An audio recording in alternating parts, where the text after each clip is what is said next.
we're there to help our congregation, our flock. Look out for them, protect them. But we never, ever want to take the place of Jesus. You understand what I'm saying? Because some people, when they feel that you're that close and they can get a hold of you anytime, all the time, they will start looking to you as some type of God. They may not ever admit it, but that's what they're actually looking at. They're trying to put you in that spot. You don't want to be in that spot. Because guess what? Or not, I tell them in my church all the time, y'all better be glad I ain't God. Because I would put up with some of them. Thank God that we aren't God. Amen. The thing about being in a party next door to the house, they can come by your house unannounced anytime. Now, I don't know how the customs here in there are, but it's rude to come to my house if you didn't call first. Okay? We consider that rude. You just don't show up. Like if I'm going to visit you, and I have a day of visitation, I'm going to come visit you, and I'm going to come visit you, and I'm going to come visit you, and I'm going to visit you, and you, then I'm going to set up a time.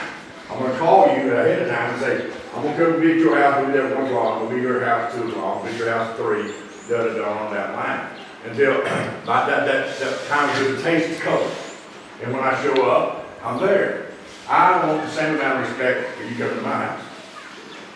I'm there in the house with my family, enjoying being with them, loving my family, playing with my kids, and now it's my great-grandkids, and I'm getting older. But that's my time with them, my sanctuary, that's my safety place. That's where I can go and be alone. And you need that. You need that to grow.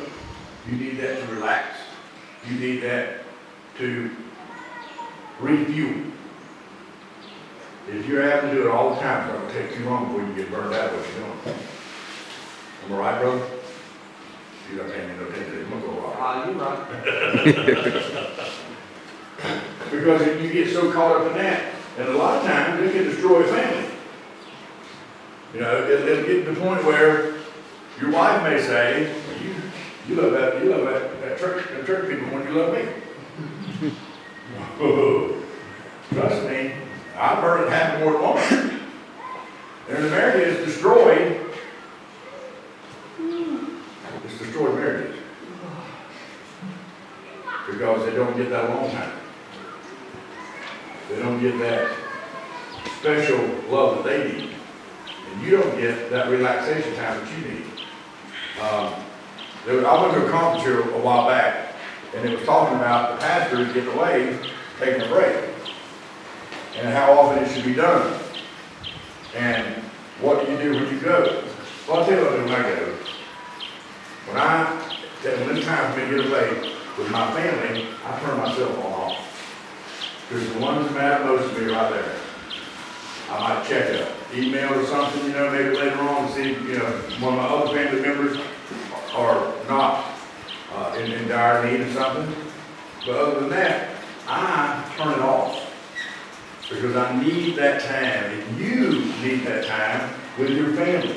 You need to be at a place where you can come back and be ready to go. Be fired up, rested, and enjoy your family.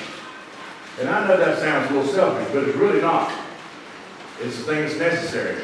And what I was going to look up, and if it wasn't necessary,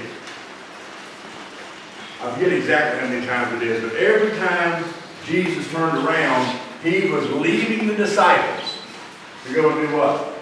And pray. He left them to go get with the Father, relax, talk about the things of the day with just nobody but his Father. His Father. That's what I want y'all to get out of this. He was not going to go talk with Paul or Peter or Thomas or Bartholomew. He went to spend time alone with his Father. That's what he had. That was his family member. That was his time of rejuvenating. I believe that. It was, what do I need to do now? What do I need to do? He got away from them. He would get away from the crowds and be alone. If it wasn't important for a pastor to be alone, we wouldn't have that reference, and I believe in the Bible. What about you, brother? So he had that a long time. Even Jesus did that. Even he got away. He's our example. Pardon? He's our example. He's our example. It's there for a reason. He was giving us an example that he didn't get away, so do we.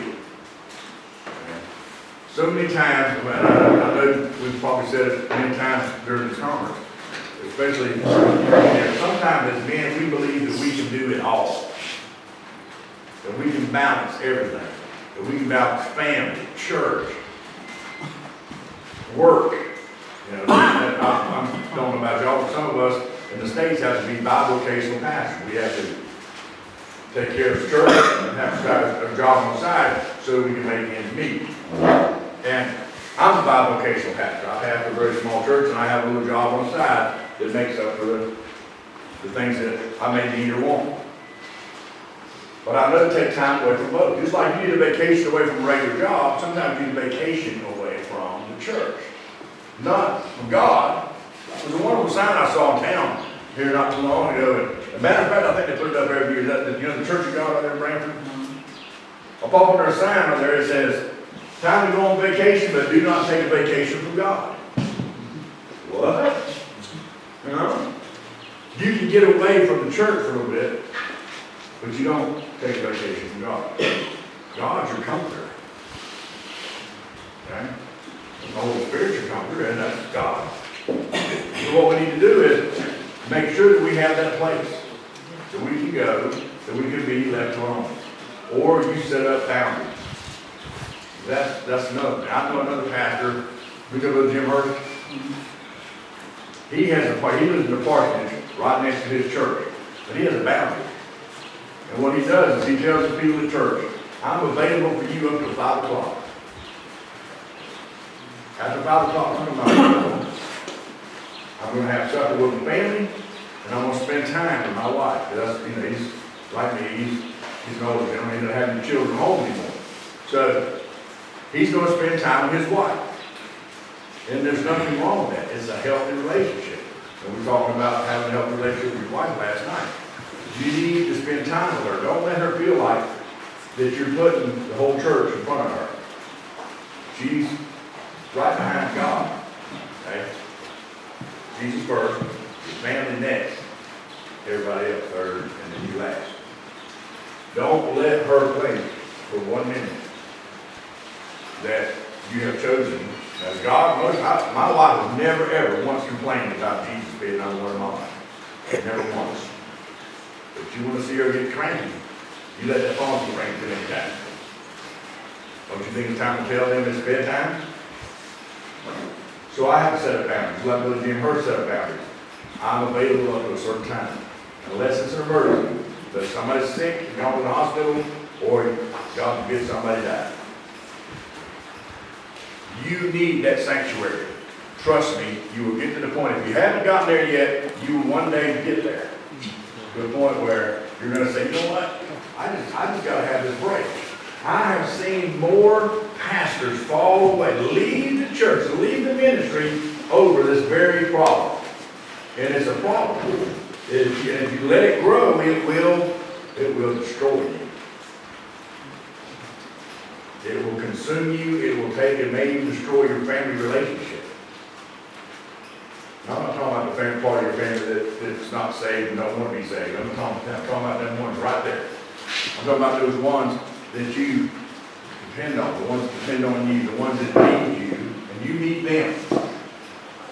My wife is my best and strongest tool when it comes to ministry. Why do I say that? I'm not talking about preaching. I'm talking about when I need encouragement, when I need strength.